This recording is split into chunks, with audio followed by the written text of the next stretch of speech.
नमस्कार दोस्तों, मैं हूं श्याम सुंदर और आज मैं भी भारत की टीम राजस्थान के डूंगरपुर ज़िले में है।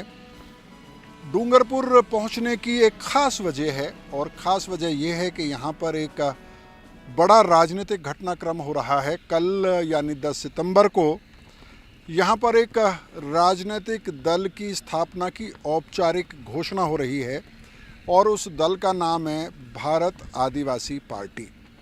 उस पार्टी से जुड़े हुए कुछ नेता और कार्यकर्ता हमारे साथ मौजूद हैं और उनसे हम जानने की कोशिश करेंगे कि इस पार्टी की स्थापना की ज़रूरत क्यों पड़ी, इस पार्टी के स्थापना का महत्व क्या है, क्या सिद्धांत हैं और ये पार्टी करेगी क्या। तो बातचीत की शुरुआत करते हैं और शुरुआत करते हैं कांति भाई से। कांति भाई, ये बताइए कि भारतीय ट्राइबल पार्टी, गोंडवाना गणतंत्र पार्टी, आदिवासियों की पार्टी तो पहले से मौजूद हैं, आप लोग एक और भारत आदिवासी पार्टी की स्थापना क्यों कर रहे हैं? सबसे पहले तो आपके चैनल में भी भारत को बिल प्रदेश की इस धरती डूंगरपुर पर आपका हार्दिक स्वागत जोहार करते हैं। दिल्ली से इतनी दूरी पर आकर हम जैसे आदिवासियों का आप इंटरव्यू ले रहे हैं और इस दुर्गम स्थल पर भारत आदिवासी पार्टी का जो स्थापना दिवस मनाया जा रहा है हम 10 तारीख को, उसके लिए जो कवरेज महा कवरेज आप कर रहे हैं, कवरेज नहीं मैं इसको महा कवरेज कहूँगा, क्योंकि यहाँ स्थानीय मीडिया है चाहे आपका मूल स्ट्रीम का मीडिया हो, वो नहीं आ रहा है। और दिल्ली से आप एक राज्यसभा टीवी के सदस्य रह चुके और मैं भी भारत चैनल चला रहे हैं, तो मैं आपका शुक्रिया अदा करता हूँ, जोहार धन्यवाद करता हूँ। और आपके सवालों का जवाब इस प्रकार देते हैं, गोंडवाना गणतंत्र पार्टी हो गया, भारतीय ट्राइबल पार्टी हो गया, बीटीपी वगैरह जो भारत के आदिवासियों की पार्टी रही है, उससे पहले भी शायद झारखंड में जयपाल सिंह मुंडा ने कोई राजनीतिक पार्टी बनाई थी आदिवासियों की, उसके पहले आदिवासी महासभा, उसके पहले भी एक झारखंड में देशज पार्टी, इंडिजिनस पार्टी बनाई थी। लेकिन ये पार्टियाँ ज़्यादा देर तक नहीं चली और जो भी छोटी मोटी चली तो या तो आपसी कलह की वजह से बिखर गया या फिर जो नेता आगे बढ़े वो मूल राजनीति वाले लोगों के चक्कर चुंगल में फंस गए और उन्होंने शायद खरीद फरोख्त कर लिया हो, ऐसा भी हम लोग मानते हैं। क्योंकि आज तक कुछ कहा नहीं जा सकता क्यों फेल हो गए। फेल होने के पीछे बहुत बड़े कारण है, उसका हमें जांच करना चाहिए, एनालिसिस करना चाहिए। लेकिन हमारे राजस्थान में भारत आदिवासी आपका बीटीपी का, भारतीय ट्राइबल पार्टी का 2 विधायक चुनकर गए, जिसमें से हमारे बीच में खड़े राम प्रसाद जी, आप उनका बाद में ले लीजिएगा।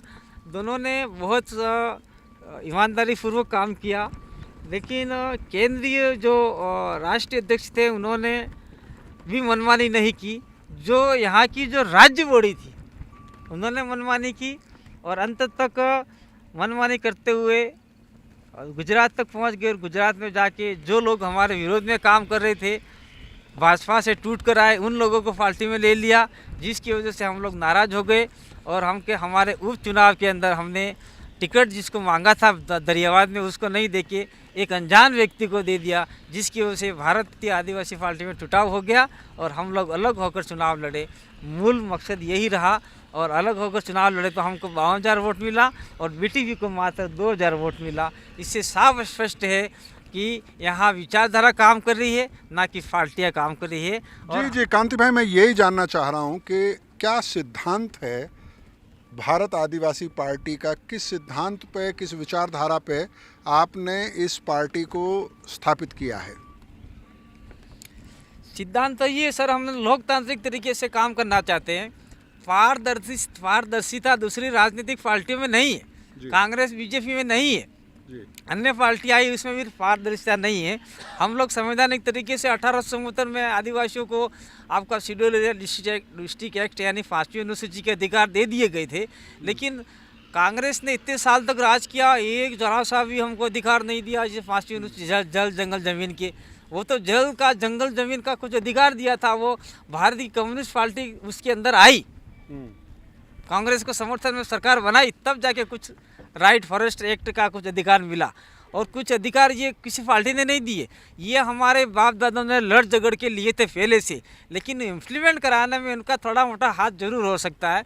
उसके बाद में इस इलाके में क्या पूरे देश भर के 10 राज्यों और वो पूर्व नॉर्थ ईस्ट के राज्यों में आज कांग्रेस हो या बीजेपी हो, ये आपका आरएसएस, कांग्रेस सॉफ्ट आरएसएस है, बीजेपी खुला आरएसएस है। कांति भाई, मैं कई सवाल हैं, मैं आपके पास आऊँगा, लेकिन आप मोहनलाल रौत हैं और आप इस पार्टी के राष्ट्रीय अध्यक्ष नियुक्त किए गए हैं। इस पार्टी का क्या भविष्य आप देखते हैं, क्या रणनीति रहेगी आपकी कि राजस्थान, और जैसा कांति भाई कह रहे हैं कि राजस्थान नहीं, गुजरात, मध्य प्रदेश और भी राज्यों में इसका विकास करना चाहेंगे, क्या रणनीति रहेगी, क्या करेंगे आप?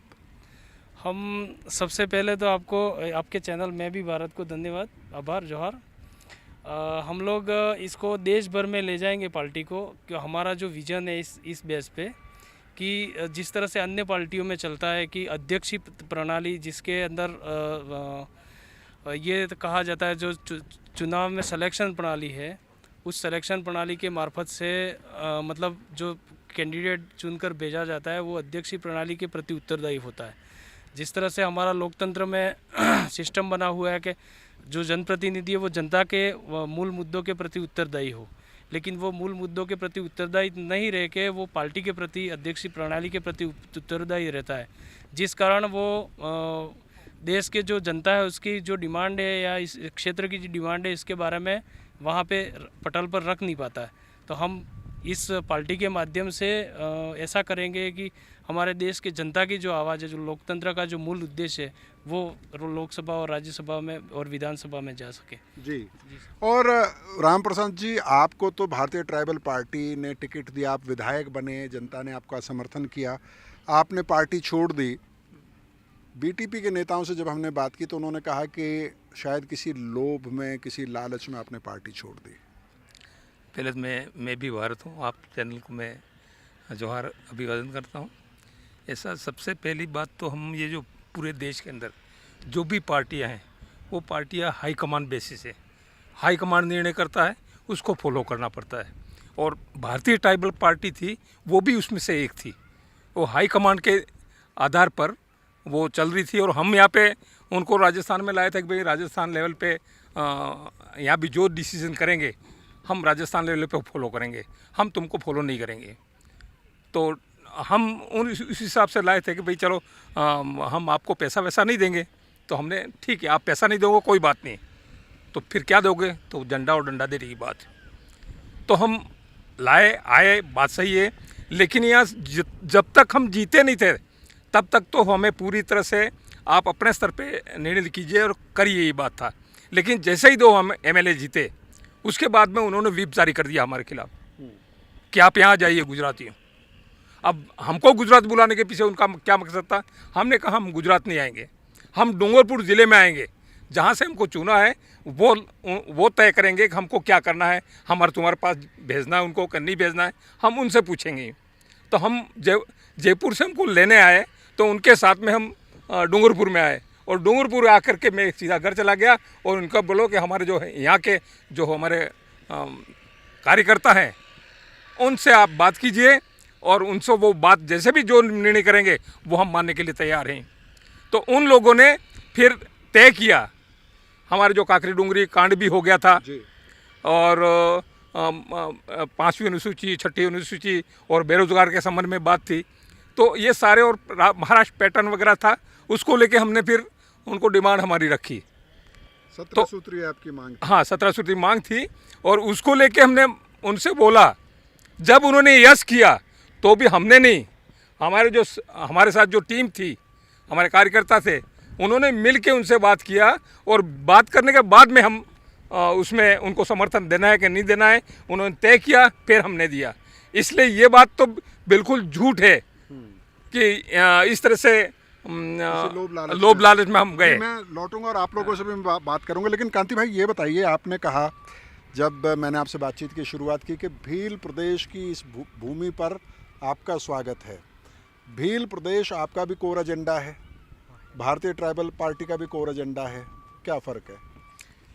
भारतीय ट्राइबल पार्टी का कोर एजेंडा भील प्रदेश नहीं है, उनका कोर एजेंडा है बिलिस्तान। और बिलिस्तान शब्द है वो किसी देश के बराबर लगता है, जैसे कजाकिस्तान, पाकिस्तान, अफ़गानिस्तान, ऐसे। तो किर्गिस्तान। नहीं, लेकिन इसमें तो चर्चा हो सकती है। चर्चा हो सकती है, वो एक चर्चा का विषय, लेकिन हम लोग जो भविष्य के गर्त में छुपा उसको चर्चा में लाकर काहे को हम लोग जेल में जावे, काहे लोग हम पासा में जावे। जैसे अभी आपका खालिस्तान देख लिए, पंजाब के अंदर खालिस्तान वाले लोग कहाँ छिप गए, विलो के पास तो इतना पैसा है नहीं जो छिपेंगे। इसीलिए हमारे पुरखों ने डिमांड रखी थी कि ये एक स्टेट होगा। पहले अंग्रेज़ों के समय में हमारे को नक्शा मिला एक व्हील कंट्री का, तो व्हील कंट्री लिखा हुआ था, तो वो नक्शे में हमने व्हील कंट्री को हटा दिया और हमने व्हील स्टेट, व्हील प्रदेश का नाम दिया। और मध्य प्रदेश, गुजरात, महाराष्ट्र और राजस्थान के जो आदिवासी लोग हैं, जहाँ अधिकतम संख्या व्हीलों की है, तो क्यों नहीं हमारे यहाँ व्हीली परंपरा खोती जा रही है।